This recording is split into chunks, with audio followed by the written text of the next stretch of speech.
আসসালামু আলাইকুম, আমি সাদিয়া আফরিন। আপনাদের সবাইকে ওয়েলকাম করছি আমার আজকের ব্লগটি দেখার জন্য।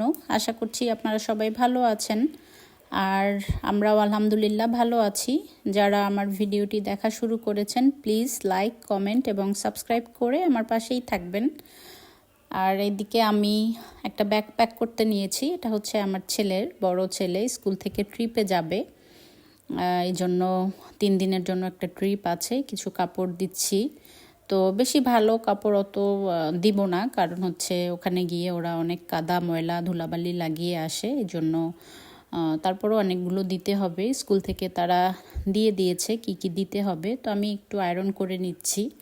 আর যেহেতু মাঝে মাঝে বৃষ্টি হয়, মোটামুটি ঠান্ডা গরম, তো কিছু শীতের কাপড়ও দিতে হবে। আর আমি এভাবে ফোল্ড করে দিচ্ছি একটা প্যান্টের সাথে একটা টি শার্ট, যেন সুবিধা হয়, না হয় একটা বের করতে গিয়ে সবগুলো এলোমেলো করে ফেলবে। আর এইদিকে কিছু পেস্ট, ব্রাশ, সাবান, শ্যাম্পু এগুলো আমি একটা ব্যাগের মধ্যে প্যাক করে দিচ্ছি। তো যেহেতু আমাকে ছাড়া তেমন কখনো কোথাও যায় না, এই জন্য সব কিছু তো আমি সবসময় গুছিয়ে নেই, বা যেখানে যাই সেখানে গিয়ে ব্যবহার করে যখন তখন আমার মাধ্যমেই সব কিছু করে। তো এই জন্য একটু সতর্কতার সাথেই সব কিছু দিতে হচ্ছে। আর এইদিকে কাগজ পড়ে পড়ে দেখছিলাম যেটা যেটা চেয়েছে সব কিছু দিয়েছি কি না, মিলিয়ে মিলিয়ে দেখছি। মোজা, তারপর আন্ডারওয়্যার, এদিকে টাওয়াল এবং ট্রাউজার, টি শার্ট যতগুলো চেয়েছে সব কিছু দিতে পেরেছি কি না। তো আস্তে আস্তে করে সব কিছু প্যাক করে দিচ্ছি। আমাকে বারবার বলছিল আমার ছেলে, প্রতিদিন স্কুল থেকে এসে বলে আমার ব্যাগ প্যাক করেছো, ব্যাগ প্যাক করেছো। তো আমি ওকে দেখিয়ে দেখিয়ে রেখেছি কোনটা কোনটার সাথে, যেন সুবিধা হয়।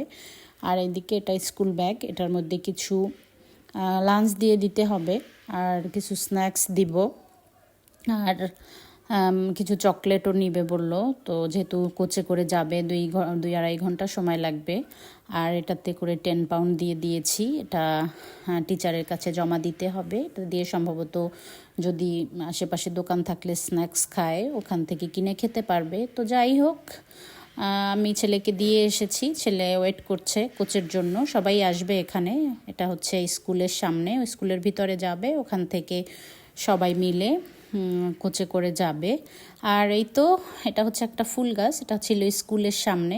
এটা রজনীগন্ধা ফুলের স্টিকের মতো, কিন্তু রজনীগন্ধাটা না, দেখতে ওরকমেরই কিছুটা, এবং গাছটাও এরকম এত সুন্দরভাবে ফুটে থাকে, দেখতে ভালো লাগে। প্রতিদিন দেখি, আমি দাঁড়িয়ে গিয়ে চেষ্টা করি একটু ঘ্রাণ নেওয়ার জন্য, কিন্তু তেমন একটা ঘ্রাণ নেই, শুধু সৌন্দর্য, দেখতে অনেক সুন্দর। এখানে যে আসলে কত টাইপের ফুল আছে দেখলে মন জুড়িয়ে যায়, নতুন নতুন অনেক কিছু দেখছি। আর এটা হচ্ছে একটা বকুল ফুলের মতো একটা ফুল, দূর থেকে অনেক সুন্দর একটা ঘ্রাণ আসে। এটাও ছিল স্কুলের সামনে, এটাও প্রতিদিন যখন যাই এটার পাশ থেকে খুব সুন্দর একটা ঘ্রাণ বের হয়, আর একেবারে সুন্দরভাবে হয়ে ছড়িয়ে ছিটিয়ে আছে। তো যাই হোক, এদিকে বাসায় এসে আমি টুকটাক কাজ করে নিচ্ছি, সকালের খাবার খেয়ে নিচ্ছি। আর ছোট ছেলেকে স্কুলে দিতে হবে, ওকেও রেডি করিয়ে নেব। তো আমি বাসায় এসে খাবার খেয়ে ছোট ছেলেকে খাইয়ে এরপর আমরা আবার স্কুলের দিকে যাচ্ছি। আর এটা হচ্ছে আমার গাছ, ফুল গাছটা। এখানে এত সুন্দর করে ফুলগুলো ফুটেছিল, কিছু ঝরে গিয়েছে। আগে ফুলগুলো একটু বেশি সাদা ছিল, এখন একটু বেশি গোলাপি রং ধারণ করেছে। তো প্রতিদিনই দেখতে ভালো লাগে। আর কিছু কিছু একেবারে শুকিয়ে গিয়েছে, কিছু কেটে দিতে হবে। তো যাই হোক, আমি ছেলেকে নিয়ে স্কুলে যাচ্ছি। ওর মনটা একটু খারাপ, যেহেতু বড় ছেলে ট্রিপে গিয়েছে, ও একা একা যাচ্ছে। তো বলল স্কুটার নিয়ে যাবে, তো এই জন্য স্কুটার নিয়ে গেলাম। তো যাই হোক, স্কুলে দিয়ে এরপর বাসায় চলে এসেছি, একটু রান্না করতে হবে।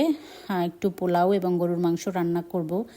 আর টুকটাক ফ্রিজে সবসময়ই একটা না একটা থাকি রান্না করা, এই জন্য আজকে একটু গরুর মাংস দিয়ে পোলাও দিয়ে রান্না করি। আমার বড় ছেলে আবার গরুর মাংস খেতে পছন্দ করে না, ওর জন্য রান্না করলে হয়তো বিরিয়ানি বা অন্য কিছু করতে হয়। তো যেহেতু বাসায় নেই, এই জন্য চিন্তা করলাম আমরা গরুর মাংস একটু ঝাল করে রান্না করে খাই।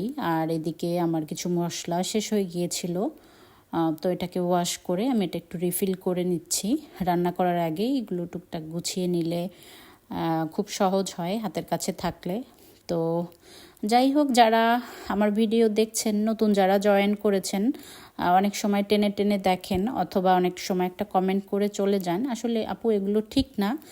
যারা লাইক না করে শুধু কমেন্ট করেই চলে যান, তাদের বুঝতে হবে যে তারা যখন ভিডিও দিবে তাদের সাথেও অনেক মানুষ এই ধরনের আচরণ করবে। তো এই জন্য নিজের জন্য হলেও একটু ভালোভাবে অন্যজনকেও সাপোর্ট দেওয়ার চেষ্টা করবেন। সাপোর্ট দিলেই তো সাপোর্ট পাওয়া যায়, না হয়তো পাওয়া যায় না। আমরা বুঝতে পারি, আমরা যারা ভিডিও দেয়া অনেক দিন থেকে দিচ্ছি তারা বুঝতে পারি। যারা ঢুকেই একটা 1 মিনিটও ভিডিওটা হয় না তখনই লেখার চেষ্টা করেন অনেক ভালো হয়েছে, ফুল ওয়াচ করেছি, তাতেই তো বোঝা যায় যে আপনি কি ফুল ওয়াচ করলেন।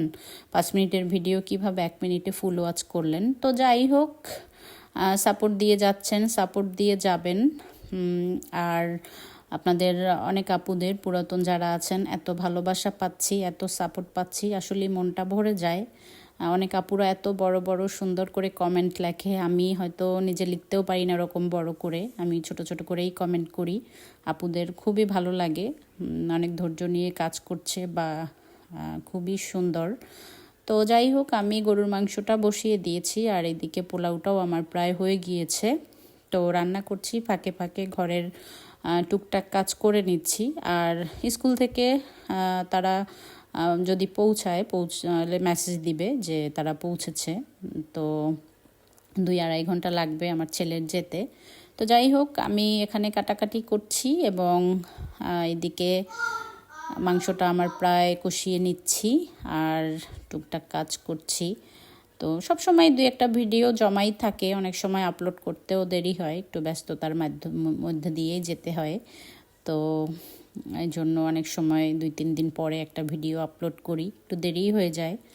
ভয়েস দিয়ে রাখি একদিন, আর একদিন 2 দিন পর আপলোড করি। তো যাই হোক, আমি কিছু ডিম শেষ হয়ে গিয়েছিল, এটাও আমি গুছিয়ে নিচ্ছি। একটার পর একটা কাজ হাতে এসে থাকে আর কি, যখন সময় পাই টুকটাক করে নেওয়ার চেষ্টা করি। আর এইদিকে আমি মাংসটা আরেকটু নাড়াচাড়া করে দিচ্ছি, প্রায় কষানো শেষ হয়েছে। গরুর মাংস খেতে খুবই পছন্দ করি আমরা, কিন্তু গরুর মাংস তো আর সবসময় খাওয়া যায় না, শরীরের জন্য বেশি একটা ভালো না। তো তারপরও মাঝে মাঝে গরুর মাংস, মাঝে মাঝে বিরিয়ানিটাই বেশি করা হয় আমার, যেহেতু বাচ্চারা পছন্দ করে। আর এদিকে আমার পোলাওটাও হয়ে গিয়েছে, আমি আজকে বাসমতি চাল দিয়ে পোলাওটা রান্না করেছি। তো যাই হোক, আমি মাংসটা চুলায় রেখেই বাইরে আবার একটু কাজ করতে এসেছি। প্ল্যান করছিলাম যে বাইরের জায়গাটা একটু পরিষ্কার করব, একেবারে পুরো ক্লিন করতে পারবো না, সামান্য একটু করব। তো বাইরে আকাশের অবস্থা দেখে মনে হচ্ছে বৃষ্টি হবে আজকে। তো বৃষ্টি হলেও কিছু করার নেই, আমি সামান্য একটু পরিষ্কার করে নিয়েছি। আর এইদিকে মাংসটা আমি রেখে গিয়েছিলাম, আবার একটু চেক করছি। তো যাই হোক, আমার রান্না শেষ হয়ে গিয়েছে, আপনাদের কাছ থেকে বিদায় নিয়ে নেই। হাতে টুকটাক এখনও কাজ আছে, এগুলো শেষ করি। ভালো থাকবেন সবাই। আমার চ্যানেল ভালো লাগলে প্লিজ লাইক, কমেন্ট এবং সাবস্ক্রাইব করে আমার পাশেই থাকবেন। আল্লাহ হাফেজ।